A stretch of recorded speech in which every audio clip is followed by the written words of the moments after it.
twahere kuri match zose za championnat duhera kuri match za championnat cyangwa se tukabanza tugasubiza uriya muntu batubajije yuko ku bakinnyi bari gusoza amasezerano muri Rayon kuko iyi ngingo ya APR numva twayisorezaho kuko harimo show hatari nitugibwa kuri Rayon turagendana nayo turagendana nayo harimo show hatari niyo mpamvu navana twari kubanza ibyo tukayivana mu nzira tukajya muri championnat niri aba mwaraye mukomojeho noze mbona ibintu byahinduye isura abonye ukuntu basubiza bihuta n'ubwa mbere mbonye federation anticipe igize reaction byihuse n'ubwa mbere mbonye basubije bihuta bazima cyane burya babyanga babishaka ariko bire byasaba kubisubiza nabaye ngisoma batabasubiza vuba kugira ngo amasaha arenga amasaha y'umukino abarimo nyine okay so niyo mpamvu ndi kuvuga nti twahera kurongo tukamusubiza kuko ibirori by'ikipe ya APR nazo mbona utwa Dr Jose Camilio ndetse na Wizo Manizo cyangwa se Wizo wakoranaga na radio muri Good Life kuri office Dr Jose Camilio ni muri umuna wiwe n'umwe mu bavandimwe bari bari kuri office y'ikipe ya APR babonye uriya mwana vibe nabonye imirongo ari kure umwana arekuraga imirongo afashe n'igikombe ati iyi ni Club Giant ngira ngo turaza kubisorezaho ko niki kiri buze kuza gupfundikira championnat yacu nayo match izaba nyuma ejo kuri stade Amahoro abantu imyiteguro igeze he bimeze bite muri rusange that's when avana ayo makuru yane twayaheraho sibyo kazo Anze umuntu yatubajije ikibazo mu kanya gato kuri telefone ngo duse nk'abakomoza ku bakinnyi basoza amasezerano ndumva biba bikaze rero uracyari umwana ujya wikorera amakuru ariko imirabi bari myinshi bya bintu birakomeye cyane kabisa ariko umuntu udafite icyaha umushinja udafite ikosa ry'umwuga umurega udafite iki uretse nyine kumusebya ugatukana ukamwita umujura ukamwita iki bitanafata umunota umwe bitanamutwara umunota umwe kugira ngo akomeze ibye sibyo hari inzego zibishinzwe ubona afashe icyemezo ntawe nzongera gusubiza ntabwo bikwiye hari inzego zibishinzwe zizajya zibikora kuko bigaragara ko intambara yo gusiga icyasha radiyo byarananiranye kuko urumva hari ibyo ubona hari muri izi business turimo umuntu arakubwira ati rwose ntago business urabona hari urwego rw'igihugu rwavuze ko ufite ibibazo n'igihugu urumva niba ufitanye ibibazo n'urwego rw'igihugu urumva se hari abantu nyine babyumva muri iyo sanse kandi nta cyabaye mu by'ukuri pe ariko abantu kubera ko ariyo ntego kubashyira hasi kubabuza iterambere kubakomanyiriza kugira gutya ariko ibyo nta kizahindura umugambi w'Imana akazi kazakorwa amakuru tuzayabwira abantu ashoboka adashoboka bazabimva n'ahandi ariko radiyo kumaze amezi 3 ikabikunzwe Abanyarwanda bayikunze bigeze aho 100,000 byuzura mu mezi 3 ntago bishimisha bose uko nukuri ariko kandi nta nubwo kandi bahora bateze iminsi abatega iminsi bazaguma gutya nako se buri ayasa amavamu hino ariko kurusha abakurusha ukwiriye kubyemera ntabwo tuba dutomboza kurusha abakurusha hari imvugo ujye ubivugamo ntabwo atomboza ntabwo atomboza gukora ibintu by'abantu bemera ntibishoboka umugisha n'umugisha n'umugisha rwose iyo hari ni byiza ko nubwo butumwa abajene babwumve by'umwihariko abakiri bato bafite intumbero bafite imigambi yo kwiteza imbere kwikorera n'ibindi rwose iyi ntambara zo kubaca intege zo kuba harabika zo kubasebya we ntiwabishobora we ntiwabikora ibi ngibi umuntu akicara ugasanga ni ibintu byapanzwe ikipe ifite komite uhereye ku bayobozi b'icyubahiro kugera kuri komite kugera abantu inzego zigera nko kuri zingahe ariko umuntu akifata akemeza abanyarwanda ko buriya karenzi urumva ari ikibazo, ari we iyo kipe yiteza ibibazo, ari we wayiguriye abakinnyi amafaranga arayiba, hanyuma ashinga radiyo. Abanyarwanda nabo bamwe na bamwe bakicarira bakabyemera ko ari byo, batari bakore bakabyemera. Ikipe ifite chairman, ifite vice, ifite abanyamabanga, ifite abatimu manager, ifite inzego n'abayobozi. Umuntu akabumvisha ko Karenzi yaje iyo kipe akayiba yose, akagenda agashinga radiyo. Nyamara uyoboye ibyo ayimazemo imyaka n'imyaka ntacyo afite, sibyo? Ntacyo yakoze, ntacyo ukibaza wowe ushishikajwe no kumenyesha abanyarwanda ko Karenzi ari umujura radiyo. Ese ntukumva uwo muri banki akorana nayo, sibyo?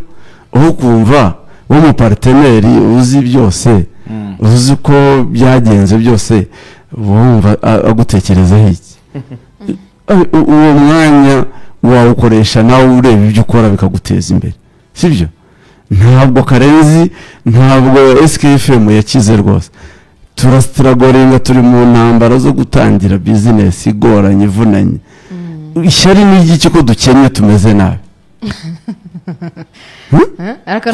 Tumeze nabi, dukeneye abo twakorana, dukeneye abo twafatanya tugatera imbere. Ko nta wakize, ko turi abakene, abantu batuje ariko niyo twaba tukagira ikibazo. Ubu ni wese ntabihari. Ntabihari rwose, turi muri sitirago, dufite icyizere, turasenga ko abanyarwanda baradukunda, wenda bizaza. Ariko umunsi simbona impamvu ziraza abantu badasinziriye, kuko nta gihari. Tumeze nabi rwose. Abantu bahumure, bashyira ibirenge hasi. Nta wakize kubarusha, nta wateye imbere kubarusha, no gusitiragoringa byo muri Kigali dushaka ubuzima, sibyo?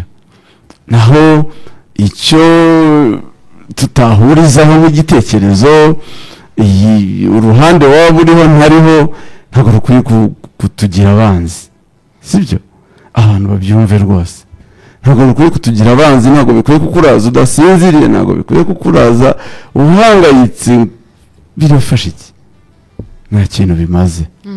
Abantu rwose batuze, dukore, duturane, dutere imbere, dutezanye imbere. Abantu bakunda iterambere, ntibakunda iterambere, wirwanya urimo gutera imbere, aho ukoresha imbaraga zawe. Uvuze uti mbere yuko ibyo biba wowe se wakoze iki? Hari ubwo mba ntekereje ibintu byinshi. Hari umwe mu muvugizi w'imwe mu makipe ya hano, yari arimo aza hano,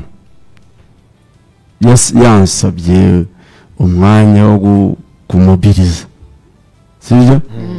Abakunzi b'ikipe ye, hanyuma ngo bamugarurira mu nzira. Amubwira turajyaho, radiyo urayijyaho ute muzenzi? Ntabwo uzi ibibazo ifite, urumva? Abamugariye mu nzira radiyo ntataza kwiri bukora ikiganiro kandi kigakurikirwa kurusha ibindi, ibyo biraza guhindura iki? None se aba bavugizi baza ari ko nta wabimusabye, hari wabisabye, kare yabivuze se ntamuzi yuko ari ambwira ati ngewe rero ati simba nzi intambara zihari, urumva? Ati rwose sinarizi ko hari intambara rwose bangaruriye biramerekana. ahubwo si n'uwo muvugizi, ahubwo wari wamusabiye umwanya, niwe wamubwira ati ngewe ntabwo narizi ko rwose SKFM bimeze bityo. Ati none ntabwo ikintu kintunguye ni iki kintu cy'imiziro. Mfite imiziro se abantu mutangiye gutomboza, ntabwo yatomboje. Marezuma usanga rimwe na rimwe biri no ku rwego rwo hasi, hari abatabizi, ari ibintu biri aho, ariko ntacyo bizahindura, ntibizatubuza gukora. Amakuru tuzayabaha kandi neza, kandi muradukunda, nimwe muzi icyo mudukundira. Nta muntu n'umwe tubwira ngo twumve, nimwe muzi impamvu, kandi tuzi ko ibyo bitazahinduka. Uyu munsi munsi dushobora kutagira ibyo twumvikana ibyo twumva kimwe ariko nibaza ko ibyo bidakwiye kuba ikibazo. So mukomeze mudushyigikire 100,000 ni bikeya, turifuza 200, 300, 400 na miliyoni. Irashoboka kuko niba mu mezi 3 dufite 100,000 kubera iki mu mwaka cyangwa muri 2 tutaba turi miliyoni. Byose Ko birashoboka. twebwe tudafite gahunda yo gucika intege. Hari uwambwiye ejo bundi atari ko maze kugira radiyo rwose buriya ntiwatangira kugira ukareba uko uva kuri mikoro noneho abandi ndamubwira reka nkumenyeshe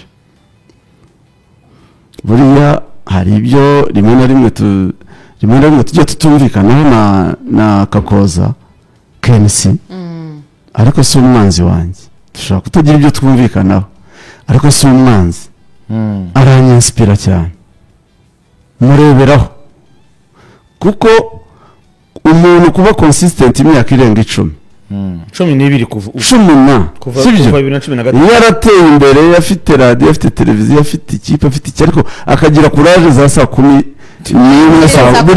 buri munsi aza kuri mikoro, buri munsi nta ukabona haragoye cyane, ukabona ntabwo bisanzwe kubyo saa 10 nubaha ibintu kandi nkafatira urugero ku muntu ibyo ashoboye nkabyemera, aho bitagenze neza nabyo nkabimunenga nkuko nawe yanenga, ariko ibyo mbifatira isomo rinini.